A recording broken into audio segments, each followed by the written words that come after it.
అందరికీ నమస్కారం. మనం ముందు వీడియోలో విష్ణు ఒక మత్స్య అవతారం గురించి తెలుసుకున్నాం కదా. ఇప్పుడు విష్ణు దశావతారాల్లో రెండో అవతారమైన కుర్మ అవతారం గురించి తెలుసుకుందాం. ఒకరోజు ఇంద్రుని నిర్లక్ష్యం వల్ల దేవతలందరినీ దుర్వాస మహర్షి శపిస్తాడు. ఇందులో ఏమైందంటే, ఒకరోజు దుర్వాస మహర్షి అటుగా వెళ్తున్నప్పుడు ఇంద్రదేవుడు అడ్డుపడతాడు. అప్పుడు ప్రేమతో దుర్వాస మహర్షి ఒక పవిత్రమైన పువ్వుల దండని ఇంద్రదేవునికి ఇస్తాడు. అప్పుడు ఆ ఇంద్రదేవుడు దాన్ని తన ఐరావతం శిరస్సు మీద వేస్తాడు. అప్పుడు ఆ ఐరావతం తొండంతో తలను ఊపి ఆ పూలమాలని కింద పడేసి తొక్కేస్తుంది. ఇంకా అది తెలుసుకున్న దుర్వాస మహర్షి కోపయుతురయ్యి ఇంద్రాది దేవతలని శపిస్తారు. ఏమని శపిస్తారు అంటే, మీరందరూ శక్తిహీనులు అవుతారని శపిస్తారు. ఇంకా అది తెలుసుకున్న రాక్షసులు ఇంద్రాది దేవతల మీద దాడి చేసి వాళ్ళని స్వర్గం నుంచి వెళ్ళాలా చేస్తారు. ఇంక ఇంద్రాది దేవతలు శ్రీ మహావిష్ణువు కాడికి వెళ్ళి అడిగితే తను సముద్రమదనం చేయాలని ఆలోచన ఇస్తాడు.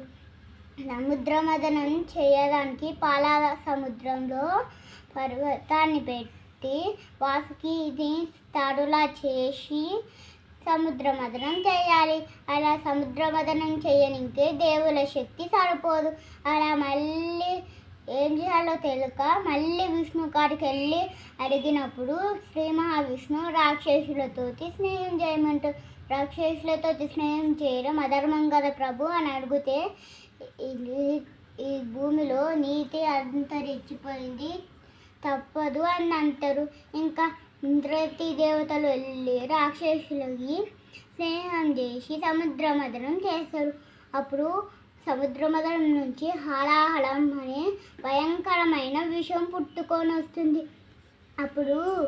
అప్పుడు దేవతలందరూ పరమశివుడి గారికి వెళ్ళి అంటే పరమశివుడు హాలాహలాన్ని స్వీకరించి తన కంఠంలో ఆపుకుంటాడు. అందుకే శివునికి నీలకంఠుడు అనే పేరు కూడా వచ్చింది. ఇంకా తర్వాత వరుణి దేవత, సురాదేవత, అందమైన పారుజాతి చెట్టు, కౌస్తుకరత్నం, కపిల ఆవు, గుర్రం, ఐరావతం, ఇంకెన్నెన్నో అప్సరసలు పుట్టుకొచ్చి చివరికి ధన్వంతరి అమృత భాండాన్ని తీసుకొని బయటకు వస్తారు. తర్వాత రాక్షసుల ఆనందంతో ఆ భాండాన్ని తీసుకొని వెళ్తే విష్ణువు వెంటనే మోహిని అవతారం పెట్టి రాక్షసులకు కనిపిస్తారు. ఇంకా రాక్షసులు నువ్వు అందరికీ అమృతాన్ని పంచమని చెప్తారు. ఇంకా మోహిని దేవతలు ఒక్కొక్కతే అమృతం పంచుతారు. అది రాక్షసులు గమనించకపోతే తెలివిగా